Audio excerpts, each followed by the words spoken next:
Hey guys, Coach Nate here from The Run Experience. You know, if you want to know where you're going, well, you got to take some time and reflect on where you've been. And that's exactly what today's video is all about, reflecting on the craziness of 2020. Now, when I go back to the beginning of the year, you know, about this time last year, I was pretty amped and motivated to step on the starting line more, to actually race more. You see, the last couple of years, I've been focused so much on filming videos, on traveling, and putting all my effort and energy into work. I was running, but I didn't really feel that sharpness, and I wanted that sharpness back this year, and I was really amped to get started. Especially as I've been tracking all of my runs in Strava, which is the sponsor of today's video. You know, I can really see my progress from week to week, month, and year, and I love the route comparisons and segment PRs that you can see, but my favorite thing Strava does is the year in sport review. It tells a whole story of all the workouts you've done, the hours, the miles, the vert, the photos,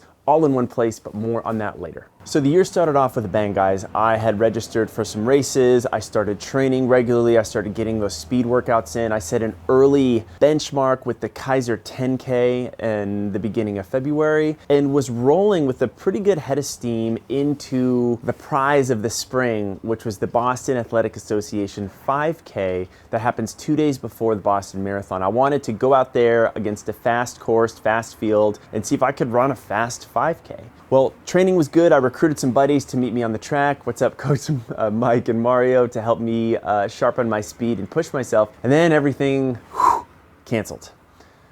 Totally bummed. Race went away, and I was left, like everyone else, figuring out what to do as an alternative. So two things happened as a result. One, we took our in-person sessions that I always looked forward to every Wednesday, and we made them virtual. It wasn't fully the same, but hey, that shared experience really kept me focused in a time when we all needed it, and it gave me that little extra push to keep training.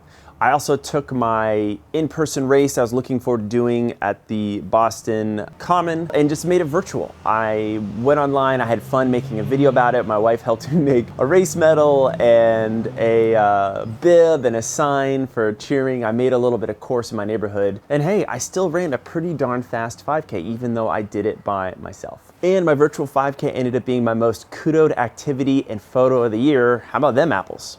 Another thing that happened, look, I was gonna travel a lot this year. I was getting ready to go to Boston, potentially London for the marathons, later on for Chicago, New York, and of course, all of that travel went away. Even my gym in the city closed down, so my need to be in the city and to work with athletes and train myself also went away, and we had to scramble. We got kettlebells on Amazon. It took a little while to get there, but they finally did, and so we were doing home body weight and some basic weight workouts there, and we took all this free time and decided to explore our local mountains. That is the beauty of California. We started to do these really great backpacking trips up in Tahoe with my wife and my dog, and we just got out and unplugged and pushed ourselves in really fun, different ways. That was such a great compliment to our running. Actually, just from my Strava year in sport, it reminds you of the different things that have happened over the year. So the session that I got the most vert on was actually from one of my hiking days up in Tahoe. My longest activity was actually from another hiking day up outside of Bend, Oregon. So I'm really glad in a weird way that I got to explore all this hiking this year and share that with my family.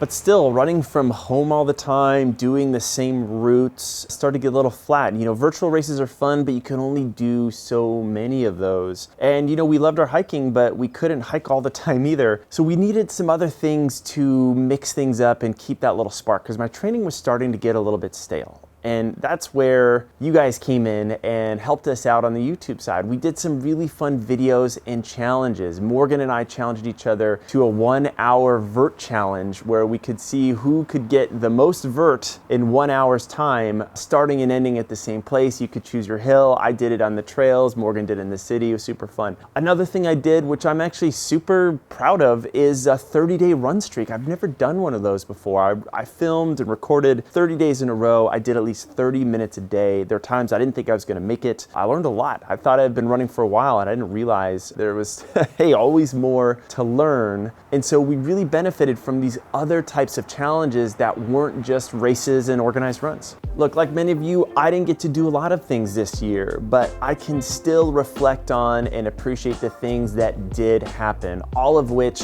is perfectly encapsulated in my Strava year in sport profile. I love tracking all my workouts in there. And when you do a good job of that, you get this really awesome story told about the number of runs you've done, when you were active during the week, the most vert, the longest distance, the hours put in, and it makes you appreciate all this work that we've put in this year despite everything happening. I've shared my own Strava link for my profile down below if you want to dig more into my own training and connect virtually. If you want to see, meanwhile, one of the things that was a highlight of my year, well, you definitely need to check out this video all about my 30-day run streak. I talked about it a little bit earlier, but I learned a lot and it was pretty amazing. I kind of went in thinking that run streaks were kind of dumb and my opinion changed a little bit. So anyway, check that out. Keep reflecting, keep running, keep earning those miles. I'm gonna go get warm, guys, because it's kind of cold. So I will see you in the next video.